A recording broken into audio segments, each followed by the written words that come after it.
WNBA free agency chess match of the century just unfolded before our eyes. DeWanna had the Minnesota Lynx believing she was their missing championship piece. Cheryl Reeve and her front office spent months building their strategy, envisioning parades, even considering trading for Bonner's fiancée Alyssa Thomas. Then suddenly, boom, Bonner announces she's joining Caitlin Clark in Indiana. Reeve was blindsided. The Lynx's carefully crafted plans crumbled overnight, but this wasn't a last-minute decision. This isn't somebody being swayed by hype. This is somebody who's been around the block and knows the deal. Obviously also knows the coach. So, other factors that were mentioned there could be Stephanie White. Other factors that were mentioned there could be the, again, the attention and the attendance and the all the fan base, all the things that can come on whatever other reasons Bonner has stated publicly since she went to the Fever record. She outlined some of the reasons for that move. The breadcrumbs were there all along and Minnesota completely missed them. Today we're breaking down the shocking power move that has the entire WNBA talking. Let's rewind to understand just how massive this bombshell truly is. DeWanna Bonner, a seasoned veteran with championship pedigree, was the most coveted free agent on the market. At 37 years old, conventional wisdom suggested she'd chase one final championship with an established contender. Enter the Minnesota Lynx, a franchise with multiple championships, led by legendary coach Cheryl Reeve. For months, industry insiders reported the deal was essentially done. Minnesota had meticulously crafted their pitch around immediate championship contention. They already had a stacked roster featuring Nafisa Collier and Kayla McBride. Adding Bonner would create a formidable big three capable of dominating the league. The front office was so confident they had begun making additional roster moves to complement their anticipated new star. This wasn't a last-minute move. One league source revealed the Lynx had been planning it for months, confident Bonner was their missing piece. They'd already envisioned championship parades. The Phoenix Mercury, Bonner's previous team, thought they had leverage too. They'd already executed a trade to acquire Alyssa Thomas, Bonner's fiancée, believing this personal connection would seal the deal. It seemed logical that Bonner would want to play alongside her partner. The Mercury were willing to reshape their entire roster to accommodate this power couple. But what nobody realized was that Bonner was playing a completely different game. Behind the scenes, the Indiana Fever were quietly making their case. While they lacked the championship pedigree of Minnesota or the personal connection of Phoenix, they offered something neither could match: the chance to be part of basketball history alongside Caitlin Clark. And the first hint came during last season's WNBA All-Star Weekend. Observant fans noticed Clark and Bonner engaged in deep conversation, but at the time nobody connected the dots. Photos later surfaced showing the two deep in discussion, suggesting this partnership might have been brewing long before free agency officially opened. All-Star Game pictures came around floating online of Caitlin Clark and Bonner chopping it up. One insider noted, kind of insinuating this whole situation could have been in the works already. Bonner maintained radio silence throughout the process, letting Minnesota and Phoenix believe they were frontrunners while Indiana steadily built their case behind closed doors. The Fever's approach was the complete opposite of Minnesota's menace, where the Lynx made their pursuit extremely public. Indiana operated with surgical precision. When the announcement finally came, it sent shockwaves through the league. Minnesota was completely blindsided. League sources report that Cheryl Reeve was furious upon hearing the news. The Lynx had invested months preparing for Bonner's arrival, and suddenly their entire off-season plan lay in ruins. In her statement, Bonner didn't focus on joining a championship contender. Instead, she emphasized Indiana's potential to grow the game. This wasn't merely about winning immediately. It was about building something revolutionary alongside the most talked-about rookie in WNBA history. In her statement, Bonner didn't focus on joining a powerhouse, but on Indiana's potential to grow the game. Noted one league analyst, she saw an opportunity to build something special while others saw a work in progress. This rejection stung particularly hard for Minnesota because they thought they had done everything right. They had the championship pedigree, the respected coach, and the talented roster ready to contend immediately. On paper, they were the perfect landing spot for a veteran seeking one last title before retirement. What makes this saga even more dramatic is how far Minnesota was willing to go to secure Bonner. Reports indicate they had seriously explored trading for Alyssa Thomas to sweeten the deal, essentially promising to reunite the couple as teammates. The Lynx also explored trading for Thomas, lead sources told The Athletic, and looked at signing her fiancé and former Sun teammate DeWanna Bonner.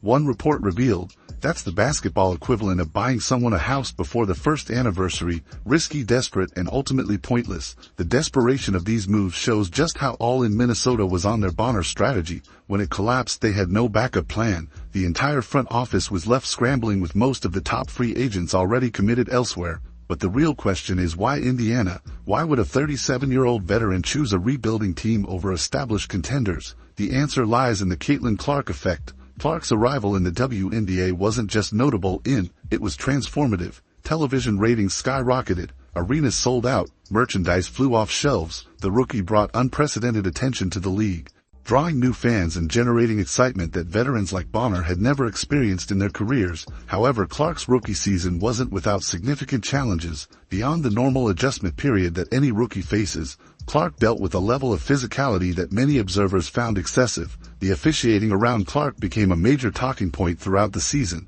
The story around Clark's rookie season was all about her adjusting to the physicality of the pro game, one analyst pointed out. But that's a huge oversimplification of what actually went down. Game footage reveals a disturbing pattern. Clark regularly absorbed hard contact with no whistles. In one particularly egregious example, she was knocked to the floor 3 separate times in a single game without a foul being called. Meanwhile, she was often called for questionable offensive fouls on plays that showed minimal contact. The disparity became so obvious that even former WNBA officials spoke out. One former referee noted that the officiating standard for Clark was noticeably different compared to everyone else. Statistical analysis backed up these observations. Despite her high usage rate and frequent drives to the basket, Clark averaged just 3.7 free throw attempts per game, significantly fewer than other players with similar offensive styles. More concerning was the safety issue. Clark was on the receiving end of nearly 20% of all flagrant fouls called during the season, with the Chicago Sky alone responsible for 80% of those. One incident with DJ Carrington poking Clark in the eye went completely uncalled, sparking outrage among fans when slow-motion replays clearly showed contact. When you have the face of your league getting nearly 20% of all flagrant fouls called against her, that is an issue.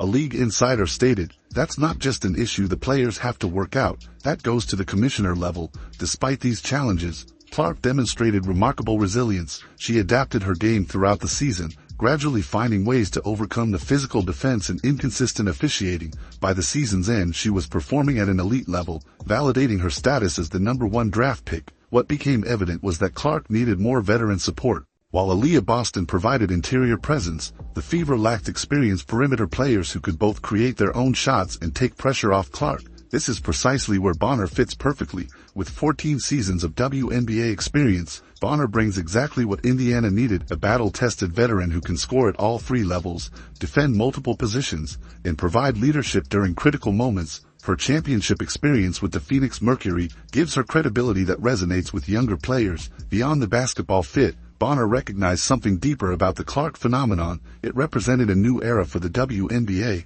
The unprecedented attention, the sold-out arenas, the national television coverage, these weren't temporary spikes, but the beginning of a transformational period for women's basketball. By joining the Fever, Bonner positioned herself at the epicenter of this revolution. Rather than chasing one more title with an established team, she chose to help build something potentially more significant, a new WNBA powerhouse, centered around the most marketable star the league has ever seen. For Cheryl Reeve and the Minnesota Lynx, the rejection represents more than just missing out on a talented player. It signals a shifting power dynamic within the WNBA. Traditionally, players gravitated toward established winners with proven coaches. Now the calculus has changed. The Clark effect has created a new variable that traditional powerhouses must reckon with. The Indiana Fever, long an afterthought in WNBA discussions, suddenly finds itself in an enviable position, with Clark's star power attracting unprecedented attention and now proven veterans choosing to join her. The franchise is positioned for both immediate improvement and long-term growth. What makes this situation particularly intriguing is that Bonner's decision wasn't purely basketball-related. Had she prioritized immediate championship contention, Minnesota would have been the obvious choice. The Lynx were legitimate title contenders even without Bonner. Adding her would have created a potential super team. Instead, Bonner made a decision that blended competitive considerations with business awareness. Playing alongside Clark means playing in front of national television audiences regularly. It means sold-out arenas both at home and on the road. It means increased visibility for her personal brand during the final chapters of her career. The Lynx's miscalculation was assuming that veterans at Bonner's stage would prioritize immediate winning above all else. What they failed to recognize was that Clark's presence created an entirely new value proposition, the chance to be part of a historical shift in women's basketball. Meanwhile, Clark herself has been navigating her own challenges beyond the physicality and officiating issues. In a revealing podcast appearance, she opened up about the mental aspects of her transition to professional basketball.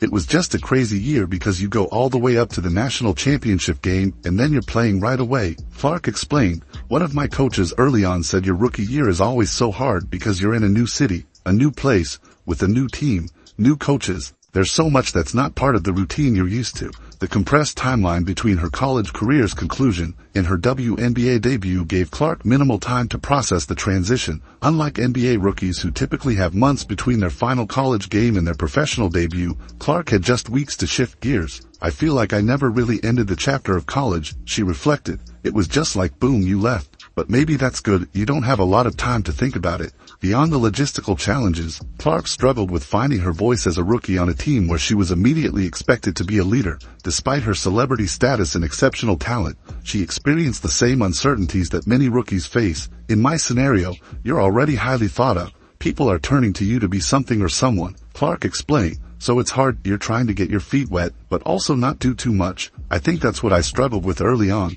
I don't know what to say. I don't know how to say it. I don't know how they're going to react." This vulnerability demonstrates that despite her otherworldly talent and composure on the court, Clark faced very human challenges behind the scenes. Finding her place within the team ecosystem, while shouldering unprecedented expectations, created a unique pressure cooker situation. Fortunately, Clark found support among her teammates. "I had a lot of really good vets around me, so I feel very grateful for that," she acknowledged. This existing veteran presence likely factored into the Fever's pitch to Bonner. The foundation was already there for a positive team culture. The addition of Bonner addresses both on-court needs and provides additional veteran leadership to support Clark's continued development. Bonner has navigated nearly every situation possible in her WNBA career: championships, rebuilds, stardom, supporting roles, making her an ideal mentor. While Cheryl Reeve and the Lynx are undoubtedly disappointed, they've quickly pivoted to alternative plans. History suggests that Reeve will find creative ways to keep Minnesota competitive despite this setback. The Lynx remain a well-coached, talented team with championship aspirations. For Phoenix, losing out on Bonner creates an awkward situation with Alyssa Thomas.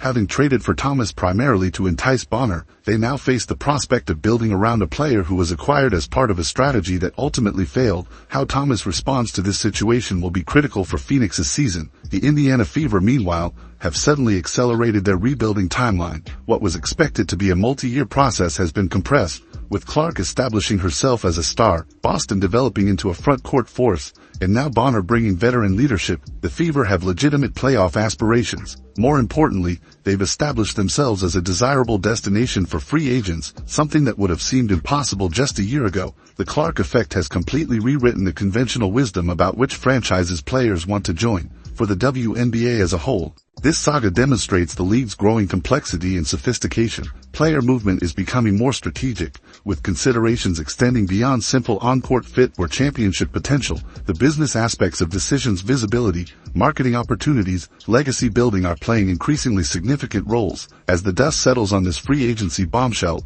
one thing remains certain: the WNBA landscape has shifted. Traditional powerhouses can no longer rely solely on their established success to attract talent. The Caitlin Clark effect has created a new paradigm, one where the opportunity to be part of basketball history might outweigh the immediate chance at a championship. When we look back on this era of WNBA basketball years from now, Bonner's decision may well be remembered as the moment when everything changed, when the power dynamic permanently shifted and a new order began to emerge. Cheryl Reeve's frustration is understandable, but so is Bonner's vision. Sometimes being part of building something revolutionary is more appealing than joining something already established. As the new season approaches, all eyes will be on Indiana to see if Bonner's gamble pays off. Can Clark build on her impressive rookie campaign? Will Bonner provide the veteran presence needed in crucial moments? Can the Fever translate their improved roster into playoff success? The answers to these questions will unfold in the coming months. But one thing is already clear, women's basketball has entered a new era, and DeWanna Bonner wants to be right in the middle of it, even if that meant breaking Cheryl Reeve's heart in the process.